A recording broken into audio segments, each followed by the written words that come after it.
Parker Bannon was 4 years old when he had the first dream. In the dream, he was laying in bed, staring at the sleeve of one of his jackets that hung from the rack on the wall next to it. It was a letter jacket his mother had bought him a year ago. It was partially hidden by the other coats that shared the rack, and only one sleeve was visible to him. As Parker watched, the sleeve began to move up and down like a plunger, laughing in a loud and sinister manner. The sleeve laughed, the deep raucous voice issuing from the cuff, which moved like a mouth. The sound was loud and hideous. Parker had never before heard a sound like this, and it frightened him to his very soul. Parker jerked awake and began to cry for his mother. Looking to his right, he saw the jacket hanging innocently upon the rack, completely stationary. Parker's mother entered the room and rushed to her son's bed. "What is it, baby?" she asked urgently. Parker recounted the dream for her. His mother scooped him into her arms and held him tight. "It was only a dream, Pumpkin," she said softly. She snuggled next to Parker for the remainder of the night. He eventually fell asleep again, and his sleep was deep and dreamless. Several months had passed without further dreams involving the coat, and then, on the night following his 5th birthday, his sleep was once again plagued with dreams of the coat rack. Only this time, it was his heavy flannel winter coat that moved and made the noises. It was swinging its sleeves back and forth, a mad cackling emanating from the collar. Parker screamed and then woke up drenched in cold sweat. He was facing the coat rack, where the large flannel winter coat hung motionless. Parker did not call out to his mother this time, but instead rolled over onto his left side, away from the coats. After about half an hour, he fell back into a fitful sleep. Parker had worn the letter jacket several times after the first dream. His mother had assured him the dream was just that, a dream. So Parker took it as such and continued to wear the letter jacket. But after his most recent dream, he was very reluctant to don the flannel winter coat. Unfortunately, it was the dead of winter, and his mother insisted he wear the coat to school. After much crying and protest, he found himself on the bus, wearing the flannel coat. The bus ride passed without incident, and the coat behaved like a normal coat should. 3 nights later, Parker dreamed of the coats once again. This time, it was his Adidas hoodie that was exhibiting peculiar behavior. It was rippling rapidly and laughing in a wheezy voice.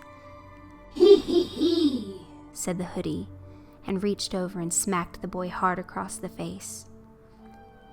Parker woke once again. Never before had the coats assaulted him in his dreams. He sat bolt upright and turned to gaze at the hoodie. He could have sworn he saw the right sleeve twitch, but perhaps he just imagined it. As the shock of the dream began to wear off, his face began to sting, as though he had really been slapped. It was early dawn, and weak sunlight was flooding through the room. He did not fall asleep again, but stared fixedly at the rack of coats. None of them did so much as flutter. An hour later, he got up, got dressed, and prepared himself for school. The very next night, Parker had the worst dream of them all, because when he awoke, he discovered the dream had been reality. The dream featured the letter jacket once again. It had fallen from the rack of its own volition and slithered on the floor toward the boy's bed. It reached up with its sleeves and hoisted itself onto the bed. The jacket lay across Parker's chest. Then it sat up, angled its cuffs towards the boy's face, and the cuffs began to snap at him. And then from both cups came that freaky laughter. It roared and began slapping his face until it smarted and stung.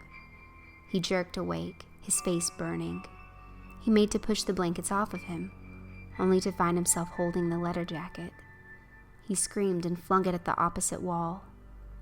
His mother rushed into the room. "Parker, whatever are you doing?" she cried. "I had a nightmare, Mommy," he murmured. Parker had the impression that his mother wouldn't believe him if he told her he had awoken to find one of his jackets laying across him of its own accord. He opted not to tell her what really happened. After his mother calmed him down, she kissed him goodnight and left the room. Once again, Parker did not sleep the rest of the night. A week had gone by. Parker was awakened one night to discover that his arms were spread and he was unable to move them. He looked to his left. The leather jacket was holding fast to his wrist. It laughed. To his right, the Adidas hoodie held his other hand. Hee hee hee! It laughed. The coats pulled each hand back and used themselves to tie him to the bedposts. Parker began to panic. "Mommy!" he wailed. Before he could utter another word, however, the flannel coat slithered onto his chest and began to wrap itself around his throat. The mad cackling issued from the collar once again as the boy coughed and spluttered, trying to draw breath. The coat became so tight that Parker could not even cough. He couldn't breathe.